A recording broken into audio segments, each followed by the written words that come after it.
So why is Allah saying to him the following ayah? Stay away, Ya Muhammad, from idols.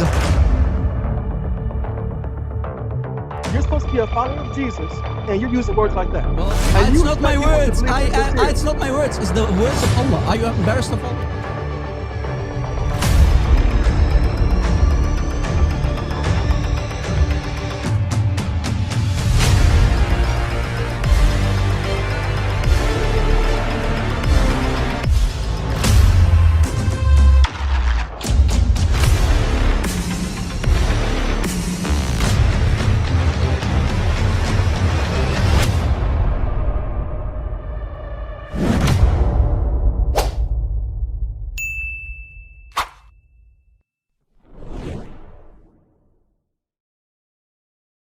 Hello, in today's video we're going to talk about chapter An-Nur, chapter 24, ayah 33, where we can find that Allah allows you to be a nice pimp in Islam, pimping out slave girls, according to this ayah, especially the last part of this ayah. If you force your slave girls, or let's say girls, into prostitution, Allah will be forgiving anyway. Allah will forgive you for it.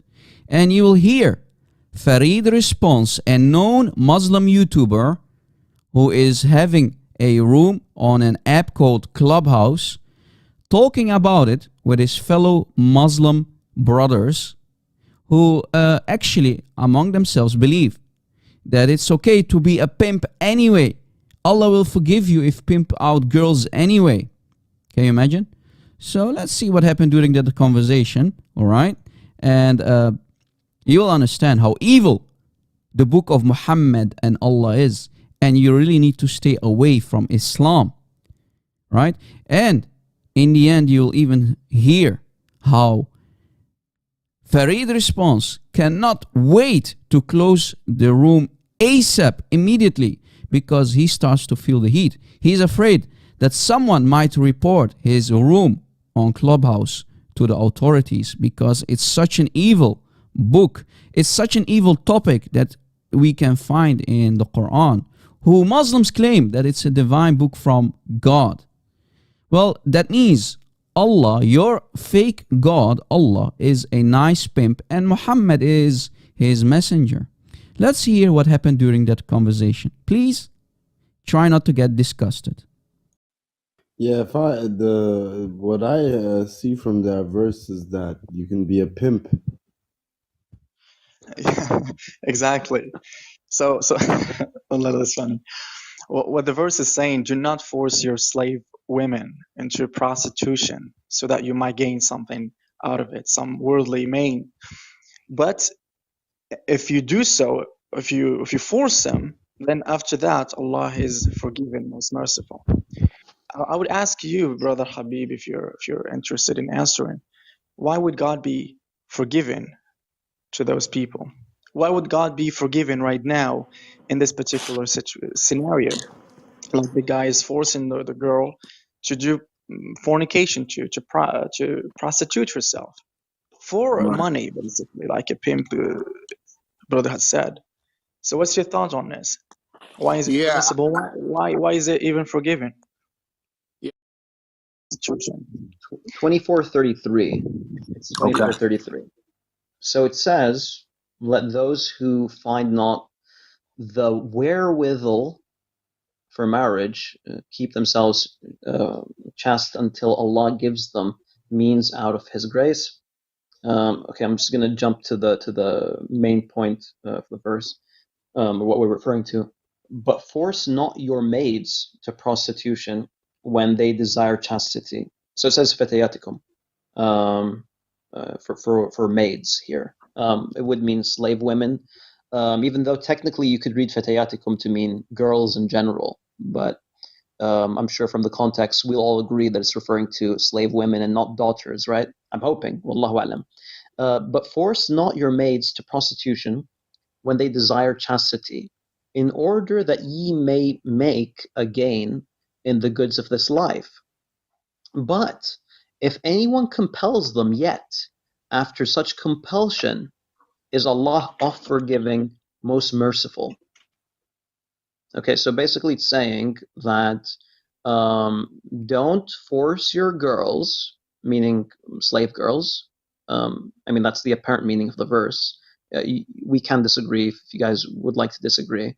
But yeah, it says, don't force your girls into prostitution in order to gain something from this world.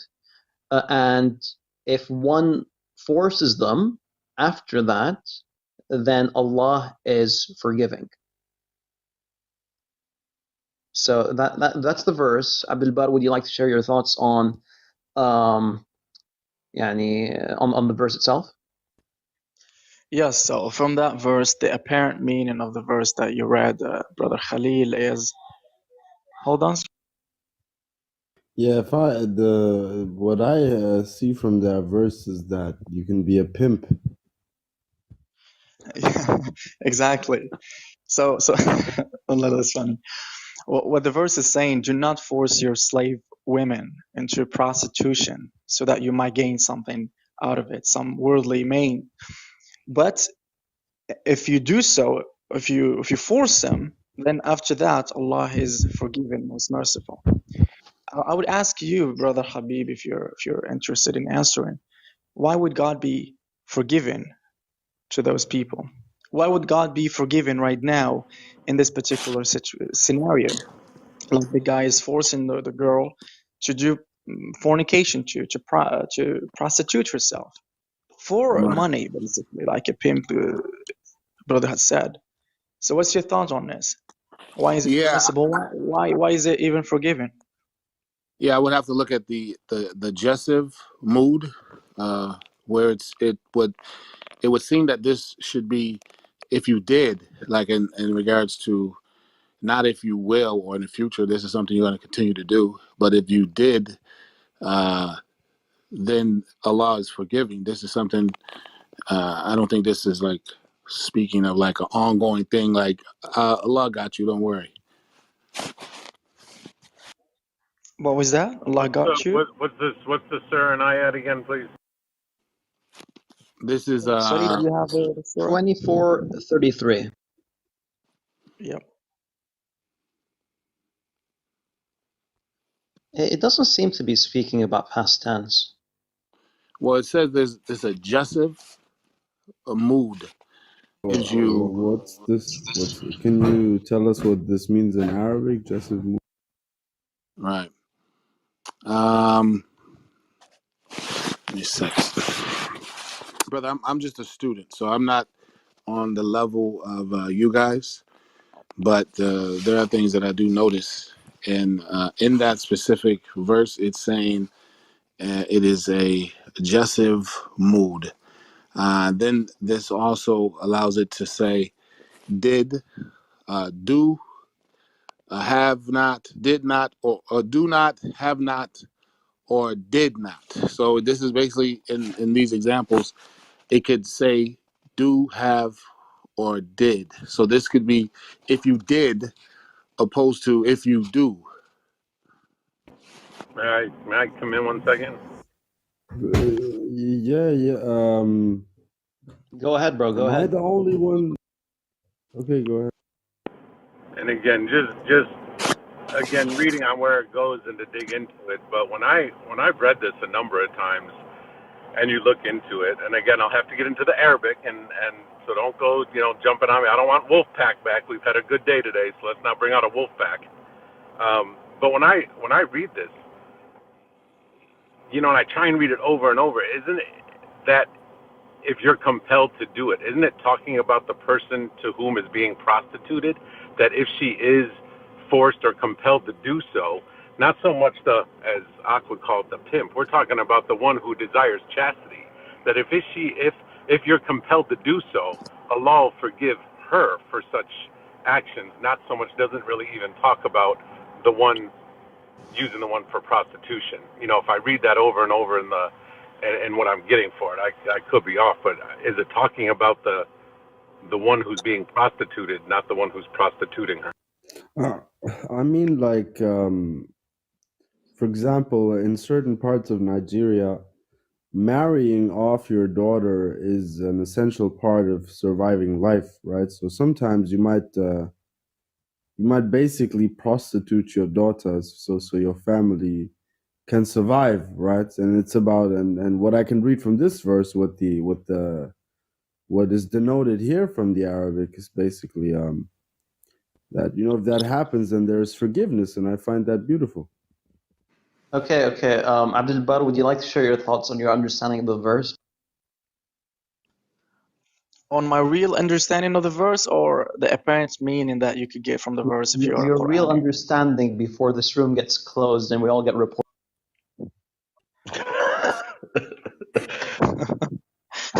You don't want anybody thinking that pimps are allowed in Islam. Yeah, I appreciate that. So Yeah, the but verse is speaking. It's actually explained through the sayings of the Sahaba, like Ibn Abbas, but it's also explained through another harf of the Quran that was recited during the time of the Prophet, peace be upon him. وَمَن يُكْرِهُنَّ فَإِنَّ اللَّهَ مِن بَعْدِ إِكْرَاهِهِنَّ لَهُنَّ غَفُورٌ رَحِيمٌ. So whoever, and if you do force them into prostitution, then Allah, after their enforcing to them, meaning to the women, is forgiving and most merciful. Not to the person who's doing the forcing, not to That's the guy who is forcing his that's maids. what I basically. Listen, That's what I was saying, right? Is that what I was getting from that? yes, that's correct, but that's taken from the Sunnah. Right, but I just In took the that from the scenario, words, is what I was saying. I didn't know No, there was a head about that. So but yeah, subhanAllah. but you cannot force just me to understand that. I mean, if a guy right now has maids or daughters and he wants to force them to for prostitution for money, he would point to that verse and say, Allah is forgiving, Right, most merciful. Why would I take your and I would point them to other parts in the Quran that when you read that, it's like, come on, brother, they're not talking about the one who's doing the making her be a prostitute. They're talking about the one who is being prostituted. That if she's forced yeah, to do so, then Allah is forgiving, right? I mean, fair we can enough, ponder, Jason. reflect, and stay on that, right? SubhanAllah. Fair enough, but I just told you like the sentiment of this North Nigerian father.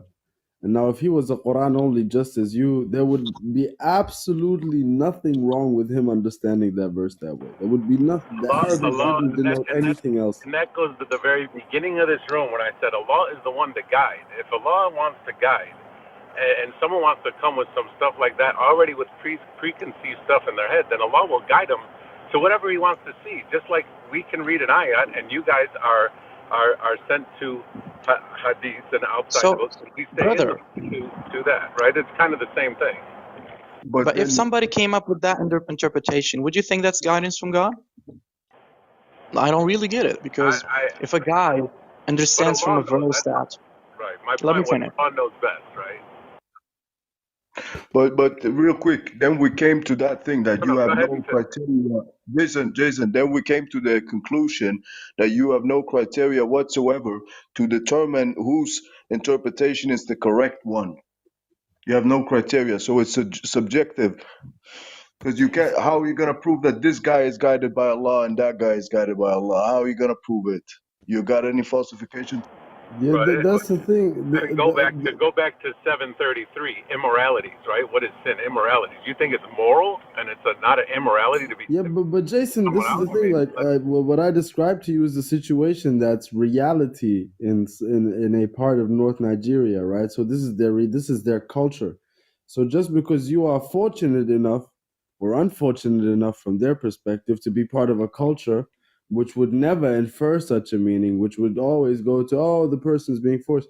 That's not universal. That's just basically, if what it actually is a form of cultural supremacism actually, because you're basically saying, hey, their culture is wrong, right? But they're reading the same Quran as you, so who's right at the end of the day?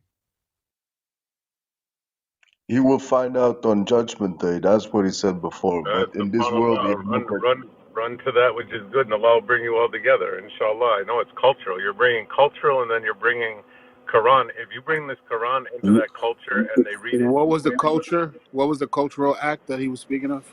he's talking about in Nigeria. There's places where they do prostitute out their daughters, or had to relate it to A'udhu marriage, billah. wherever he was going with that. I don't know. So Yeah, if they read there's a this and they're Quran only, then they're gonna say, hey, see, read here, I can do that and I'm forgiven. But that, to me, that's not what it says.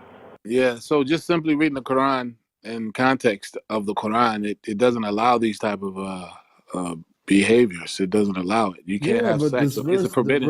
the verse doesn't allow it either. It's just speaking about how if after this wrong is committed, there is forgiveness, right? And I don't see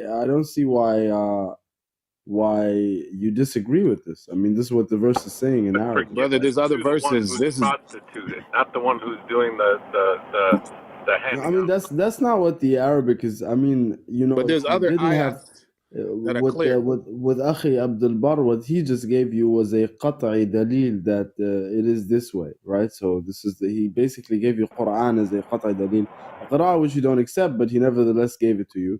Well, Whereas which was if I great. was I this, accepted because I said it if I before he was gave it to me, right? if And I I didn't even was know about it. if I was this North Nigerian guy, yes, and I had this Quran only manhaj, yes, there would be absolutely nothing wrong with me. I mean, I'm not saying it's halal, I'm saying it's haram, but there's forgiveness for me if I do it. Okay, so let me tell you this. My dad was a pimp, so I got it from him. If my dad was a pimp, and I was growing up knowing that pimping was okay, right?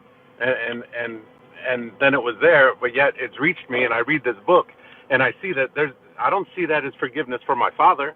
Come on.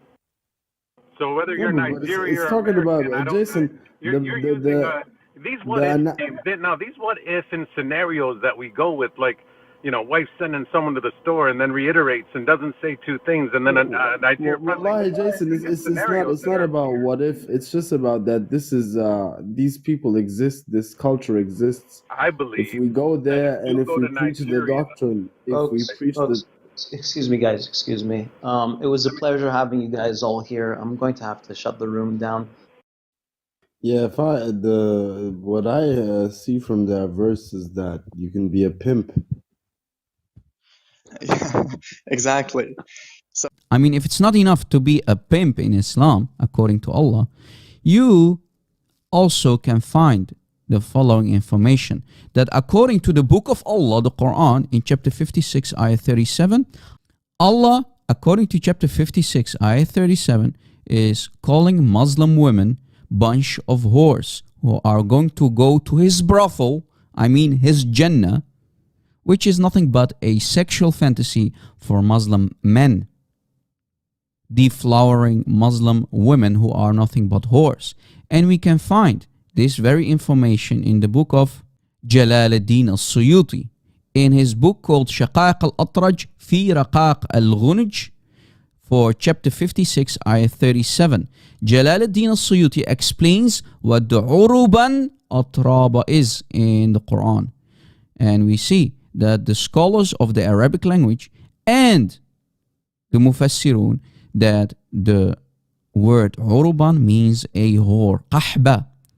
So imagine, Allah allows you to be a pimp as a Muslim man, pimping out slave girls because he is going to forgive you anyway if you do it. And if that's not enough, Allah will even call the Muslim sisters, daughters and mothers in his Jannah a bunch of whores. I mean, try to not get disgusted of this evil man-made cult of Muhammad that was created in the 7th century for evil men who only went after their sexual desires. Please stay away from Islam. Islam is only for evil men who love to think with their penis. That's it. It's a wrap, guys. Try to share this video on social media. Let it go viral. God bless.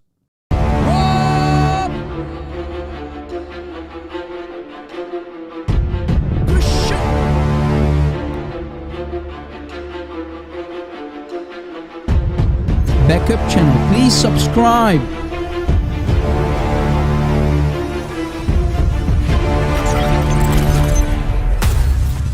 Did you subscribe, guys?